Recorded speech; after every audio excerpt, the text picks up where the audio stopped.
రాష్ట్రాన్ని చారిత్రాత్మక విజయం సాధించారు. అధికారం శాశ్వతాన్ని విరమయ్యాడు సైకో. ఔరంగజేబ్ కంటే ఒక కిమ్ జార్జ్ కంటే ఎక్కువ సైకో పరిపాలన తీసుకొచ్చాడు. ఎప్పుడు కూడా అధికార శాశ్వతం ఉంటే వాళ్ళకి ఎప్పుడో రోజు పతనం అవుతుంది. కనీసం ప్రతిపక్ష హోదా కూడా లేదు. ఈ రోజు నుంచి రాష్ట్రం స్వేచ్ఛ ఊపిరి పీల్చుకోవచ్చు.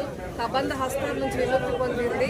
అదేవిధంగా నందిగాం కూడా ఈ వసూల్ బ్రదర్స్ పరిపాలన నుంచి విముక్తి పొందింది.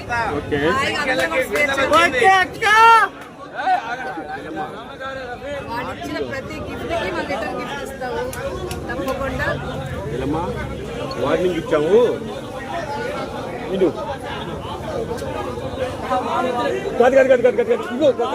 ఒక్క 2 నిమిషాలకి